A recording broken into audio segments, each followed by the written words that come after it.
오늘이 그 일요일 날이죠. 2026년 1월 4일 오후 4시 7분입니다. 벌써 2026년하고도 1월 4일이 벌써 지나갔습니다. 세월이 그렇게 빨리 가는 거예요. 이제 여기를 할 차례죠. 양귀비는 외모는 물론 가무에도 뛰어났고 군주의 마음을 끌어당기고 눈치 빠르게 행동하는 총명함과 학식, 다양한 교양을 겸비했기 때문에 현종의 마음을 단번에 사로잡았다. 단순히 외모만 아름다운 것이 아니고 춤에도 가무, 춤추는 거 이런 것도 소질이 있었고 그런 것뿐만이 아니고 아주 교양이 풍부했다. 그죠? 현종은 그녀에게 해어화라는 별명을 붙여주었고 동시대의 이백은 그녀를 활짝 핀 모란에 비유했으며 당대 사람들은 그녀의 미모에 꽃이 고개를 숙인다며 수화라는 애칭을 붙여주었다. 해어화. 그러니까 말이 아주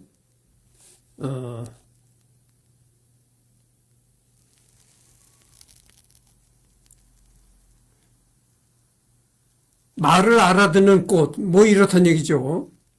그러니까 어떻게 됐어요? 말을 알아듣는 꽃이라니까 이거 어떻게 되겠습니까? 상당히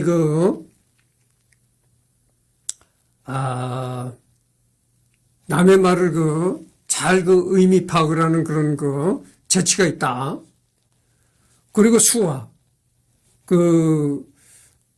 아무리 아름다운 꽃도, 양귀비 앞에서는 고개를 숙일 수밖에 없다 이런 얘기죠. 수화. 이게 극찬이잖아요. 아무리 아름다운 꽃도 양귀비보다는 못하다 이런 얘기가 되는 거니까 얼마나 양귀비가 아름다웠겠어요. 현종의 총애를 받다. 무예비의 죽음으로 허해진 마음을 늦게 불타오르는 사랑으로 채운 현종은 양귀비에 대한 총애를 아끼지 않았다.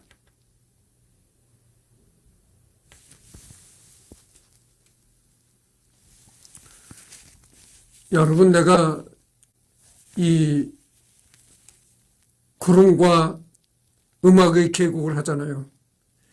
내가 이걸 하면서 여러분들한테 아주 눈의 얘기한 게 뭡니까? 내가 소문 박사라고 했잖아요. 속담 박사. 우리 속담에 이런 얘기가 있어요. 늦바람이 무섭다. 이런 속담이 있습니다. 젊어서 20, 30대 젊어서 이렇게 바람이 나는 거는 자연스러운 일이고 무섭지 않다는 겁니다. 근데 이 늦바람, 늙어질 때 나는 바람이 이게 감당 못한다는 거죠. 그래서 이 늦바람이 나오면 모든 게 다 안 보인다는 거예요. 자기 아내도 안 보이고 자식도 안 보이고 다 안 보인다는 거예요. 오로지 그 여자만, 그러니까 바람이 난 그 여자한테만 모든 게 집중이 된다 이거죠. 그러니까 자식, 마누라 다 버리고 오로지 이제 필이 꽂힌 여자한테만 이제 그런다는 거죠. 그래서 늦바람이 무섭다는 겁니다. 왜냐하면 말이죠. 늦바람이 왜 무서운 거 아니에요? 여러분 생각해 보십시오. 잠깐만요.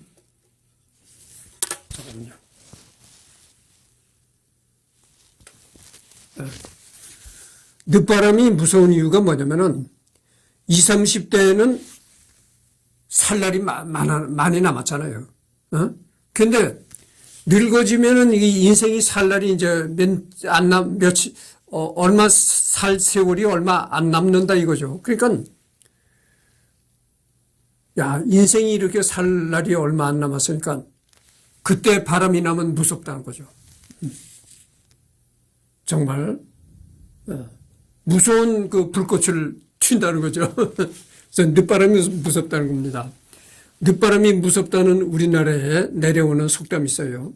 근데 이렇게 세상사를 해보면 말이죠. 물론 속담이 다 100% 옳다고는 할 수가 없어요. 근데 우리나라 이렇게 전해져 내려오는 이렇게 속담을 이렇게 생각을 해보면 거의 다 진리를 담고 있어요. 그래서 맞습니다. 늦바람이 무섭습니다, 여러분. 현종의 총애를 받다. 그러니까 살 날이 아직도 많다 이렇게 판단이 들 때는 바람이 나도 별거 아닌데 살 날이 얼마 남지 않았다는 그런 시기에 접어들면 정말 바람이 났다면 그 바람을 잠재울 자가 없는 겁니다. 현종의 총애를 받다. 무해비의 죽음으로 허해진 마음을 늦게 불타오르는 사랑으로 채운 현종은 양귀비에 대한 총애를 아끼지 않았다. 양귀비가 간택되자마자 승은 놀이를 단번에 폐지했으며 온천을 좋아하는 양귀비를 위해 온천 궁궐인 화정궁으로 조정을 옮겨 그곳에서 국정을 차렸다. 그러니까 이 현종은 늦바람이 난 거죠. 한마디로 무해비라는 그 후궁이 죽고 나서 그냥 이 마음이 허해졌는데 그 마음이 허해지니까 그 다음에 이제 양귀비한테 이제 바람이 난 거예요. 그러니까 늑다리 현종이 이 늙음하게 바람이 났으니까 이게 무서운 거죠.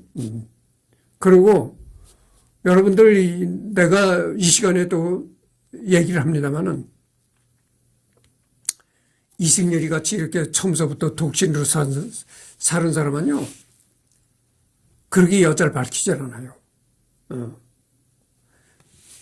다른 사람들이 오해하는 게 뭐냐면은 이승열이 같이 이렇게 결혼을 못하고 독신으로 사는 사람이 여자를 굉장히 밝힐 것이다. 이렇게 잘못된 생각을 해요. 근데 결혼을 전혀 안 하고 처음서부터 독신으로 사는 사람은 오히려 여자를 밝히질 않아요. 이 여자를 밝히는 게 뭐냐면은 결혼을 일찍 해서 젊었을 때 결혼을 일찍 해가지고 아주 이른 나이에서부터 이 성생활을 즐겼던 사람, 이런 사람이 말이죠. 아내가 죽잖아요. 그러면 그때부터 굉장히 심적으로 허해집니다. 정신적으로나 이 모든 게 허해지는 거죠. 그래서 이 여자를 밝히는 사람들이 이 결혼 생활을 오래 했던 사람들이 그렇게 여자를 밝혀요. 그렇지 아예 결혼을 하지 않은 사람은요. 외로운 걸 모릅니다. 외롭다는 걸 몰라요. 처음부터 혼자 살았으니까. 그렇잖아요.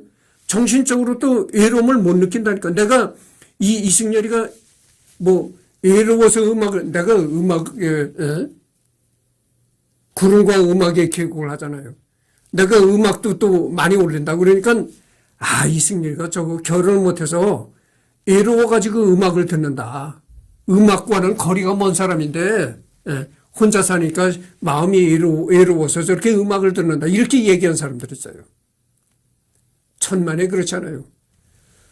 이 외로움을 느끼는 사람들이 방금 전에도 내가 얘기했지만 외로움을 느끼는 사람들이 결혼 생활 하다가 어느 한쪽이 이제 없어지면 그런 사람들이 외로움을 느껴요. 그러지 처음서부터 혼자 사는 생활을 쭉 해왔던 사람은 외로움 자체를 못 느낀다니까. 둘이 이렇게 깨가 쏟아지도록 정을 나눈다가 어느 하나가 세상을 떠났다. 그때는 정말 마음이 굉장히 허전해지는 겁니다. 근데 처음서부터 혼자 사는 사람은 그런 게 없다 이거죠.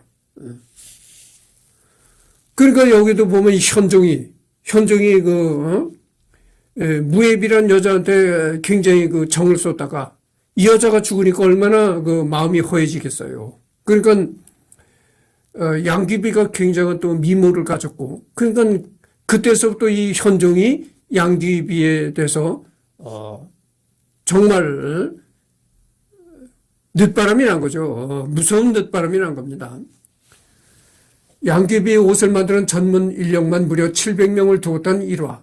그녀가 남방, 특산의 여지라는 과일을 좋아하는 사실을 알아낸 지방관이 총애를 받기 위해 금마로 신선한 과일을 진상한 일화. 현종이 늘 틈만 나면 양귀비를 데리고 가서 달 구경을 즐긴 게 민간에서 또 퍼져서 오늘날의 중국에서 중추절에 달 구경하는 풍습이 되었다는 일화도 있다.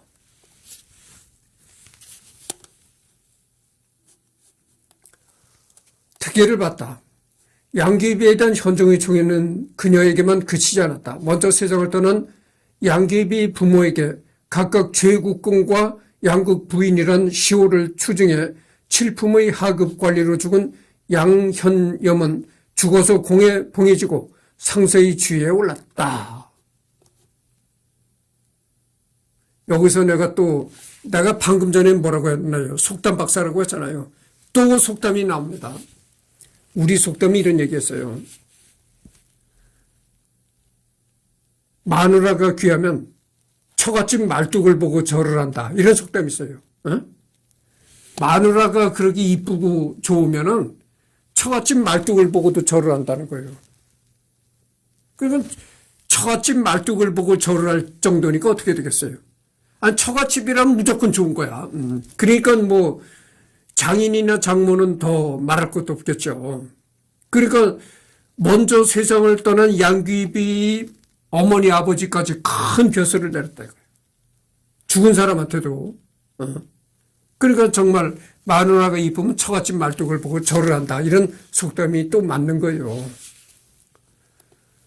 천부 칠제에는 양귀비 세 언니를 한국, 객국, 진국 부인, 숙부인인 양현규는 광록경, 양귀비 사촌인 양섬은 홍려경에 봉했으며 양기는 시어사에 제수하고 현종의 딸인 태화공주와 결혼시켰다.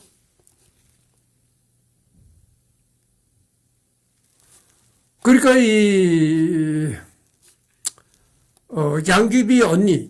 양귀비 언니들도 다 이게 뭐냐면 그런 거예요. 세 언니를 한국, 객국, 진국 부인, 숙부인 양현규는 광록경, 양귀비 사촌인 양섬, 이런 게 뭐냐면은 이 서양으로 말하면 귀족 칭호를 내린 거와 일맥상통한 겁니다. 그러니까 영국에 경이라는 칭호를 내리잖아요. 경. 암흑의 경. 이렇게. 당신은 귀족입니다. 이렇게 경이라는 걸 붙이게 하잖아요. 그래서 그런 식이죠. 여기다. 중국에도. 그러니까 양귀비의 그 어머니 아버지도 다 이렇게 아주 벼슬을 내리고 양귀비의 세 언니들까지 다 서양식으로 말하면 귀족 칭호를 내렸다 이런 얘기죠. 그러니까 또 한 번 얘기합니다만은 마누라가 이쁘면 처갓집 말뚝을 보고도 절을 하는 거예요. 이 현종 임금이 그렇게 양귀비가 그렇게 이쁘고 마음에 들으니까 그렇게 처갓집 모든 장인 장모, 죽은 장인 장모까지한테도 벼슬을 내리고 여자 형제들을 전부 이렇게 귀족 칭호를 내렸다 이거죠. 특히 이세 국부인은 해마다 1,000관이나 되는 후원을 받고 양귀비를 따라와 황실잔치에 참여하는 등 황족 이상의 엄청난 대우를 받아 양섬 양기와 더불어 양씨 오택이라 불렸다.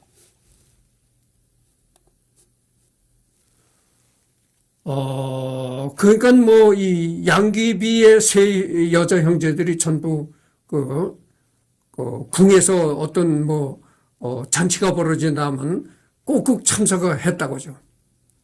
그건 어떻게 되겠어요? 실질적인 정치에 관여하는 건 없지만 그래도 어쨌든 간에 귀족 칭호도 받고 그 서양식으로 말한다면 귀족 칭호를 받았다 이거죠. 그리고 궁에서 행사가 있을 때마다 그 초청장을 받아서 각 참석하고 이럴 정도니까 이걸 우리말로 또 뭐라고 합니까? 실세다. 그렇게 얘기를 하잖아요. 실세라고 할 수가 있는 거죠. 실세. 논란의 사례. 이 양씨 오택의 권세는 그야말로 엄청난 것으로서 그것을 보여준 가장 대표적인 사례가 천보 10제 정월의 일이다. 그렇잖아요. 이게 바로 그 권세인 겁니다. 아니 궁궐에 행사했을 때마다 왕한테 직접 초청장을 받는다는 게 얼마나 아무나 받을 수 있는 것이 아니거든. 그래서 이제 그 궁궐에 가면 그 행사에 참석을 한다 이거죠. 그것 자체가 권력이다 이거예요. 정월을 맞아 양씨 오택이 달구경을 하러 갈 때 양씨 집안의 정복이 전방으로 채찍질을 하며 행인들이 행차를 방해하지 못하겠다. 그래서 정월달을 맞아서 지금과 같은 1월달, 정월이죠.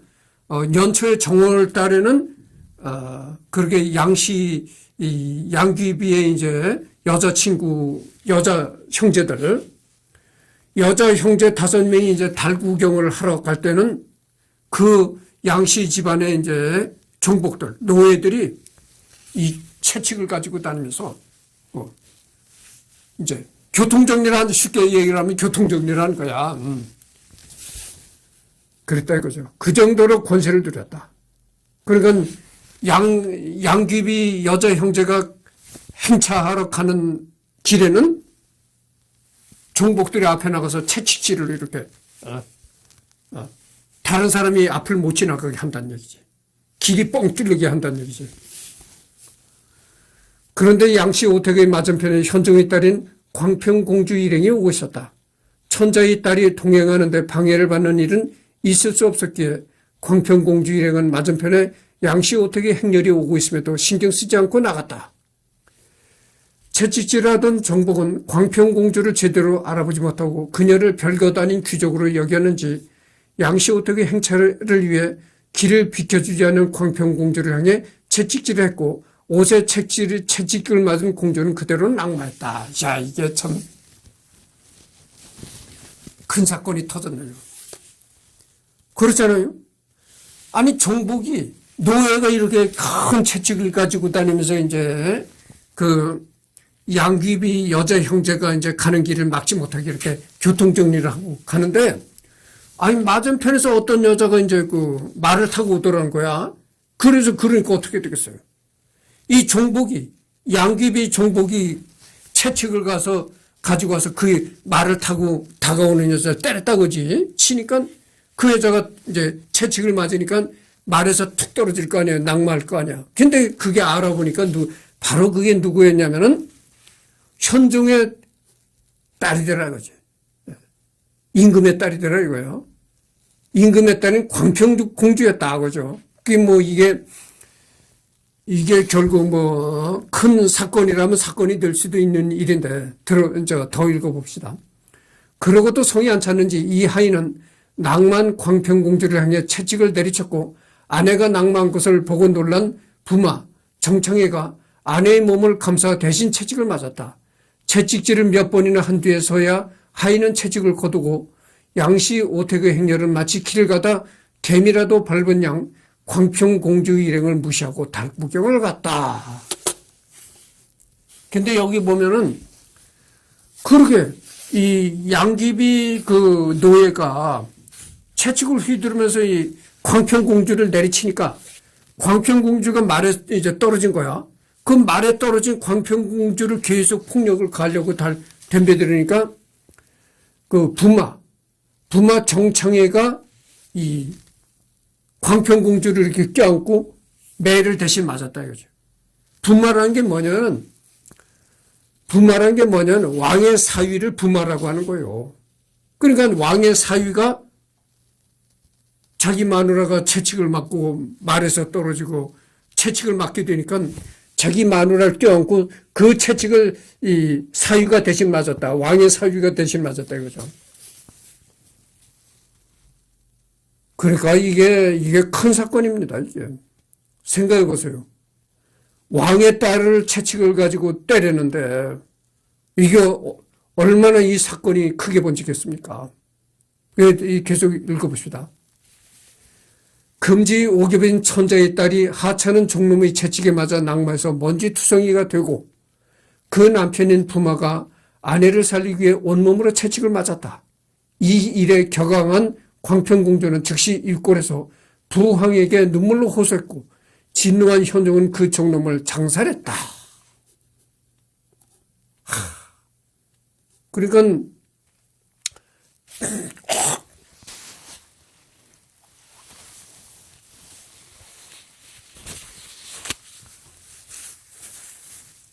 이 광평공주가 누굽니까?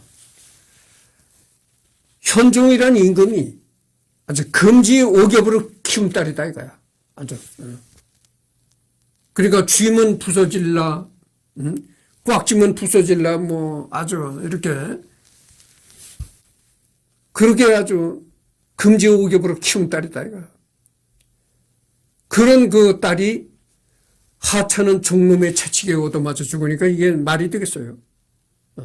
하찮 맞아 죽은 것은 아니지만 하찮은 종놈의 채찍을 맞아서 말에서 떨어졌다는 게 이 말이 되겠어요. 그 종놈이 아무리 양귀비 집의 종놈이라 하더라도 그 용서가 되겠습니까?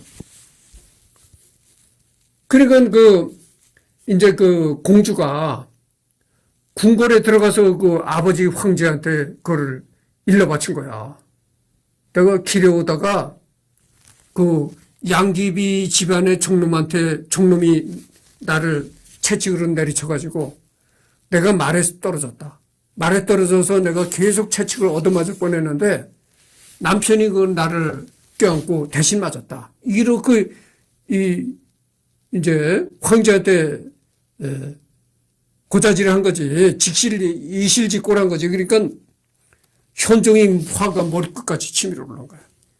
내가 어떻게 키운 딸인데 더군다나 황제의 딸을 니들이 채찍을 내리쳐? 그 종놈을 당장 붙잡아 와라. 이래가지고 종놈을 장사를 했다는 거야. 장사. 몽둥이로 내리쳐 죽였다는 거야. 저놈을 몽둥이로 내리쳐 죽여라 했다는 거예요. 그러나 하인이 죽은 것에 모욕감을 느낀 양씨 일문이 양귀비를 팔아 현종에게 영향력을 행사했고 양귀비에 빠져있던 현종은 아내를 위해 딸을 징벌했다. 자기 딸의 목숨을 구한 사위 정창의 관직과 천자를 배할할 권리를 빼앗은 것이다. 내가 방금 전에 뭐라고 했나요? 늦바람이 나면 늦바람이 나면 뭐 눈에 보이는 게 없다고 내가 얘기를 했잖아요. 그래서 늦바람이 무섭다는 그 속담이 있다고 얘기를 했잖아요. 자기 딸도 물론 금지 오겹으로 키운 자기 딸도 중요하지만 양귀비라는 아내는 정말 이거는 눈에 넣어도 아프지 않고 그럴 정도거든. 그런데 종놈이 바로 양귀비 집의 종놈이다. 이러면서 자꾸 얘기가 들어오고 하니까 현종이 딸을 징벌했다는 거예요. 딸을 처벌했다고요. 딸이 아무리 금지오겹 키운 딸이라고 하더라도 딸이 눈에 보이겠습니까? 늦바람이 나면은 아무것도 안 보이는 거야. 양귀비만 눈에 보일 뿐이지 사리 분별이 안 되는 거야.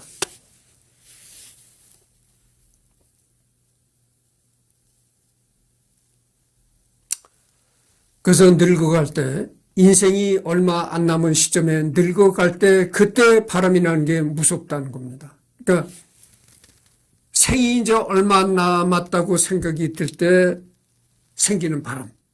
그러니까 생이 얼마 안 남을수록 사랑의 불길은 더욱 거세다 이거죠. 그렇잖아요. 뭐 20, 30대에 그때 뭐 사랑의 불길이 타올랐다 하더라도 야, 이번 사랑에 실패하면 또 다른 여자만 나면 되지. 뭐 이렇지만 이게 마지막 사랑이다 생각이 들 때 그때 사랑이 오면 그 사랑은 정말 누구도 감당을 못 한다는 거야. 이런 상황에서 양귀비 육촌 오빠인 양국충이 2인보 사후에 중서령 겸 2부 상서의 자리에 오르자 양씨 일문들이 고고한 대적이 되는 일이 더욱 빈번해지고 황족들과의 통혼도 많아졌다. 이렇게 권력을 틀어준 양씨 일족은 사람들이 재물을 빼앗고 내관 매직을 하는 등 국가를 젖먹었다. 여기서 가장 큰 해악을 끼친 자가 바로 양국충으로 그는 육촌 동생인 양귀비 뒷배만 믿고 각종의 국정농단을 저지르고 안록산과 권력 투쟁을 벌이며 나라를 파국으로 몰아갔다. 이런 예가 중국에만 있었던 얘기가 아닙니다. 이 조선시대에도 이런 일이 많았었죠. 그러니까 어떤 가문의 규수가 왕비로 채택이 됐다. 이렇게 된 그날로고, 왕비로 채택이 된 그 가문은 정말 권력이 엄청나지는 거지. 그 다음서부터 이제 가진 권력을, 왕의 처갓집에서 가진 권력을 휘두른 거야.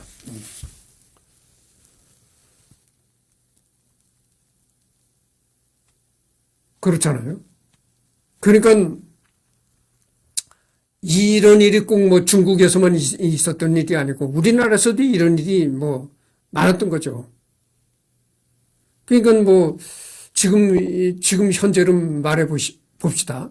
윤석열 대통령이 얼마나 대통령이 되고서 얼마 있다가 탄핵을 당하긴 했지만 그래도 그 얼마 안 되는 기간 동안 얼마나 권력을 누렸습니까? 그 용산 대통령실에 뭐 사우나까지 만들어 놨었다고 하잖아요. 그게 지금 뉴스에 나오잖아요.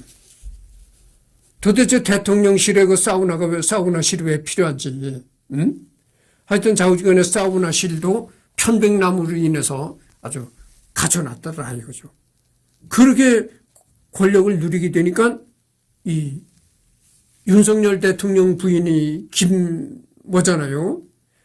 그 윤석열 대통령 부인까지도 이제 권력을 휘두르다가 김건희까지도 권력을 휘두르다가 김건희도 요즘에 특검을 받고 뭐 처벌을 받고 이렇게 되잖아요. 그러니까 어떤 한 가문에서 대통령이나 왕한테 시집을 보냈다 하면 그 처갓집까지도 이제 기세등등해지는 거야. 이렇듯 엄청난 권력을 손아귀에 쥐었음에도 양씨 일문은 더 큰 권력을 노렸다. 이들은 양귀비와 현종 사이에 자녀가 없다는 점을 약점처럼 여겨 현종 사후를 대비하려 했다. 이게 만족이 없는 거야. 언제나 지나친 욕심이 화를 부르는 겁니다. 그 사람이 어느 정도 위치가 되면은 그걸로 만족을 하고 더 이상 이제 욕심을 부리지 말아야 되는데 계속 욕심을 부려. 그게 바로 화를 부르는 거다 이거죠. 여러분 주식 투자했잖아요. 주식을 샀는데 그 주식이 하루아침에 한 20%가 올라서 아니 20%만 올라도 상당히 많이 오르는 겁니다. 20%가 올랐는데 그러면 그 주식을 즉시 팔아야지. 야, 왜 기껏 20% 올라서? 아니 50%는 올라야지. 또 욕심을 부려. 그러다가 그렇게 욕심을 부리다가 어느 날 폭락했다 이거지. 그래서 이제 지나친 욕심이 화를 부르는 겁니다. 그 일본도 그래요. 일본도 조선을 집어먹고 또 중국 만주까지 집어먹었으면 그걸로 만족하고 살았으면은 아니 그걸로 만족을 하고 살았으면 지금 대한민국이라는 나라가 없잖아요. 지금 대한민국이라는 나라는 전부 조선으로 지금도 일본으로 돼 있다 이거죠. 지금 나도 그렇게 됐으면요. 이승열이도 지금 일본 사람이 된 겁니다. 일본 국민이 된 거예요. 그런데 거기서 만족을 못하고 계속 하와이까지 공격을 해대다가 끔찍한 일을 당한 거죠. 그러니까 이제 이렇게 만족을 모르고 계속 나가다가는 이제 화를 당하는 겁니다. 그러니까 어떻게 되겠어요? 그렇게 큰 권력을 누리는데도 그걸로 만족을 못하고 야 양귀비와 현종 사이에 애가 없다. 그거를 그 약점을 이용하고 이제 그러면 어떻게 되지? 우리 딸과 현종 사이에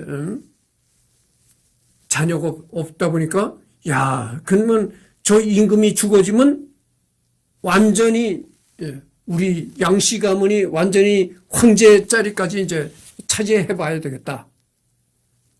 이렇게 또 욕심을 낼 수가 있는 거예요. 양씨 가문의 권세를 부담스럽게 여기던 황태자 이형은 당시 양씨 가문의 지지를 받기 위해 양귀비 언니 한국 부인 양씨의 딸 최씨를 자신의 장남인 광평왕 이숙의 정비로 들였다. 그러나 이러한 정략 결혼에 불만을 가졌던 광평왕 이숙은 황제가 된 뒤에도 왕비 최씨를 추존하지 않았고 최씨의 아들들을 태자로 지명하지도 않았다.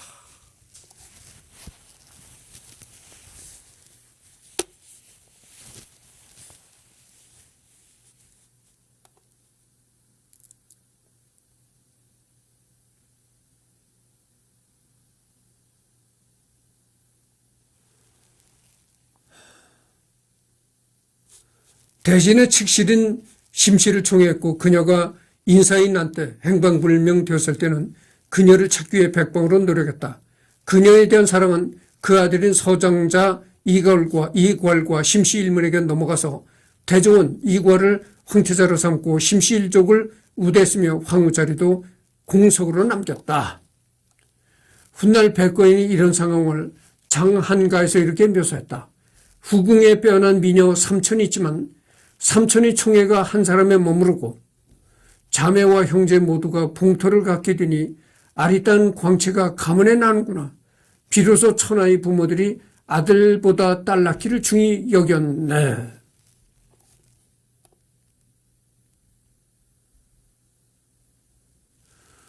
그러니까 왕귀비와 같은 딸을 가졌으면은 아들이 무슨 아들이 소용이 있겠어요? 정말 아들이 부럽지 않은 거죠. 아니 미모의 딸을 둬가지고 이렇게 왕비까지 만들고 집안이 이렇게 당당해졌는데 아니 무슨 아들이 그렇게 필요하겠어요? 망고에 필요 없는 게 아들이죠. 아들 가져봐야 뭘 하겠어요? 아들을 가져봐야 남의 집 머슴살이나 하고 어디가 노예 생활이나 하고 이러면 그게 무슨 소용이 있겠어요? 그렇잖아요? 소용이 없는 겁니다. 우리 속담에 이런 얘기 했잖아요.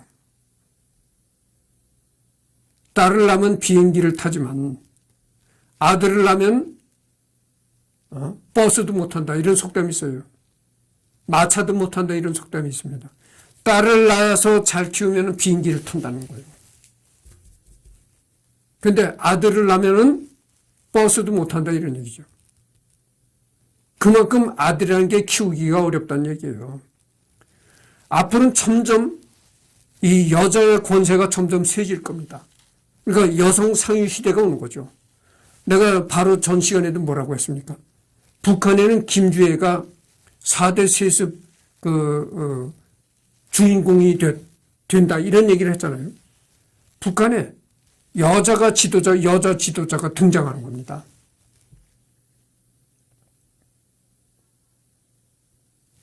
그래서 전번 시간에도 내가 얘기했지만 한국 대통령은 사실 아무것도 아니에요. 윤석열 대통령 보세요. 대통령을 지냈어도 뭐 다 구속돼가지고 재판받고 그러잖아요. 근데 내가 지금 이재명 대통령이 지금 있어서 내가 말하기가 좀 그런데 이재명이라고 안 쓰고 이죄명이라고 쓴다네. 그게 이재명이가 죄가 많아져. 성남의 대장동 사건서부터 해가지고 이재명이도 지금 이 현직 대통령이니까 탄핵만 안 되면 괜찮겠지만 대통령직을 내놓고 나면요 이재명이도 아마 시끄러워질 가능성이 많아요. 성남시장 할 때의 그 대장동 사건 이런 걸로 인해 가지고 그 죄를 반드시 또 물으려고 할 겁니다. 대통령직을 내놓게 되면은. 그래서 이재명이도 대통령직을 아마 내놓게 된다면, 퇴임을 하게 된다면 그때 가서 무사하지 못할 것으로 생각합니다. 상당히 어려울 거예요. 평탄하게 지내기는 상당히 어려울 거다 이렇게 생각을 해봅니다. 그래서 이 여자애가 그렇게 권세가 점점 심해진다니까. 그래서 지금은요 남자라는 건 별 볼일 없는 거예요. 남자로 태어나서 살아봐야 시시하게 살면 시시하게 어디 공장이나 나가서 벌어먹고 하면 평생 장가도 못 가는 겁니다. 이제 그만큼 여자의 권세가 이제 하늘에 닿는 거예요.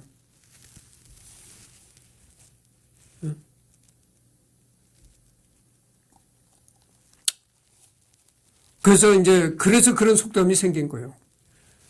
딸을 낳으면 비행기를 타지만 아들을 낳으면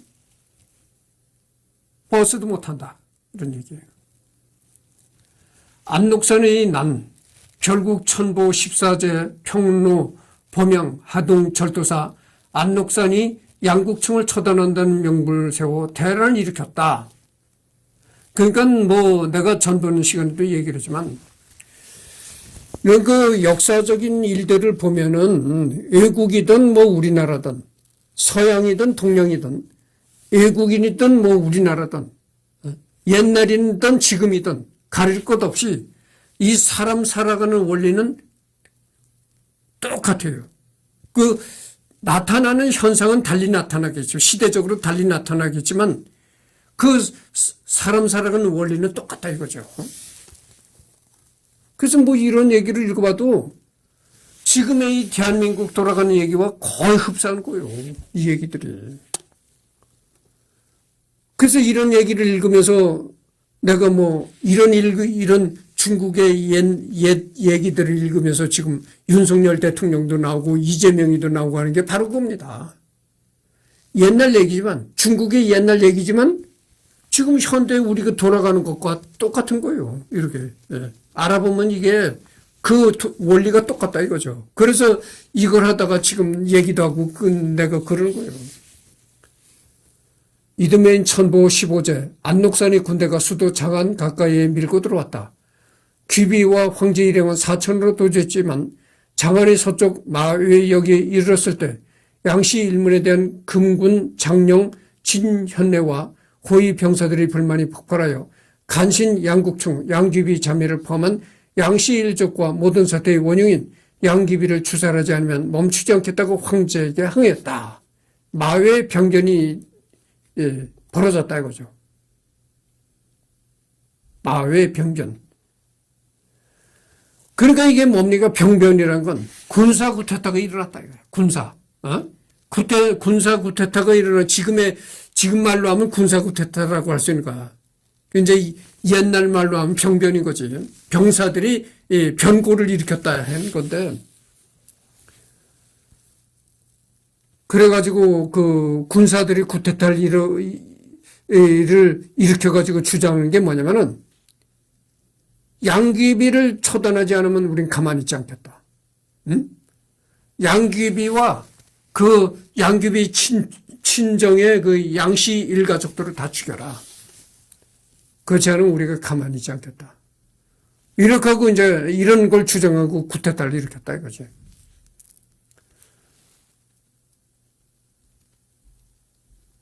그러니까 어떻게 했어요? 군인들이 이렇게 구태타까지 일으켜서 양귀비 일가를 처단하라고 주장을 하고 나올 정도였으니까 이 구태타가 일어나기 전까지 얼마나 이 양귀비와 양씨 가문이 다 헤쳐먹었겠는가. 속된 말로. 그냥 권력을 그냥 이 칼 휘두르듯이 휘두른 거야. 응? 세상은 다 내 거다 이거지. 그러니까 뭐 할 짓 못할 짓 다 매하면서 권력을 휘두르고 그런 거야. 국민들의 피땀을 빨아먹고 이제 그러니까 참다 못 참아서 이제 군인들이 구태타를 일으키고 나와서 양귀비와 양씨 일가들을 다 처단해라. 그렇지 않으면 정말 우리가 가만히 안 있겠다. 이렇게 나온 거예요. 그래서 지금도 내가 동서고금, 서양이나 동양이나 옛날이나 지금이나 사람 살이는 똑같다고 내가 얘기했잖아요. 그러니까 어떻게 됩니까 이게? 그러니까 권력을 가졌을수록 사람이 높은 권력에 오를수록 겸손해지고 뜻을 낮춰야 된다 이런 얘기죠. 그 권력을 활용해 가지고 못할 짓, 안 할 짓 다 버리다 보면은 반드시 처참한 상황에 다다를 수밖에 없다 이거죠. 그러니까 권력이 높을수록 자기 자신을 낮추고 겸손해져야 된다 이런 얘기죠.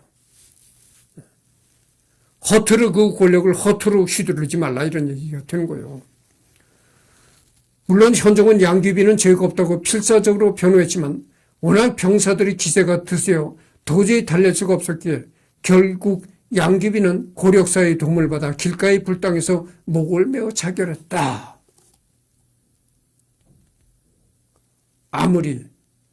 아무리 왕의 권력을 가진 왕이라 하더라도 전체 이 나라의 모든 군대가 들고 일어난 데는 뭐 별돌이 없는 겁니다. 아무리 왕이라 하더라도 그때는 정말 왕도 죄 한 몸 제대로 간수하기 힘든 거예요. 위협적인 거죠. 아니 보세요. 베네수엘라 마두로 대통령이 미군한테 체포가 돼서 지금 미국으로 갔잖아요. 그거는 좀 이것과 그것과는 좀 이렇게 약간 좀 다르죠. 그거는 자기 군대한테 체포가 된 게 아니고 외국 군대한테 체포가 된 거지만 하여튼 그렇단 얘기예요. 아무리 높은 권력을 누리는 자라 하더라도 못할 짓 안 할 짓 막 하다 보면 반드시 그런 화를 당하는 겁니다. 그래서 보면 뭐 이렇게 군대가 다 들고 이러니까 아무리 왕이라 하더라도 백인단 장사가 있겠어요. 그러니까 결국은 현종이 그 왕귀비를 그렇게 이뻐했던 건 사실이지만 어쩔 수 없이 죽일 수밖에 없었다 이런 얘기죠. 그러니까 양귀비가 이제 불당에서 목을 메어 자결했다 이런 자살했다 이런 양귀비가 관총애를 받은 것은 사실이나 현종 말대로 양귀비는 황제의 사랑만 받았을 뿐 별다른 죄를 저지른 것은 없었다. 이 사태의 근본적인 원흉은 양귀비에게 너무 깊이 빠져 양씨 일족을 총애하고 방치한 그 현종 자신이었다. 그렇지만 황제 독재체제인 당 왕조에서 황제에게 책임을 물을 수는 없었기에 진현례와 금군은 황제가 저지른 실정의 책임을 양귀비에 돌리고 그녀를 죽일 것을 요구한 것이다. 그 양귀비가 희생양이 됐다 이거죠. 아니 그렇잖아요. 원래는 그 현종이라는 놈을 죽여야 되는데 왕이라는 놈을 죽여야 되는데 아무리 잘못했다 하더라도 그렇지 참 한나라의 왕을이라는 지책을 가졌던 사람을 군대가 참 죽이기도 그렇잖아요. 이 군대가 이때의 쿠데타를 일으킨 군대가 착한 군대야. 서양에서는요 왕이고 나발이고 없는 거야. 죽이는 거예요. 그 프랑스의 있잖아요. 왕비를 마리 앙뚜아네트 왕비를 끌어다가 작두에다 목을 잘라버렸잖아요. 왕이고 왕비고 나발이고 없는 거야. 근데 이때의 군대, 이때의 중국의 군대는 그래도 착한 군대야. 그래도 왕이라는 걸 생각해서 왕은 죽이지 못하고 그 대신 양귀비를 희생양으로 삼았다 이런 얘기죠. 그래서 이제 43분을 경과했으니까 끝내고요.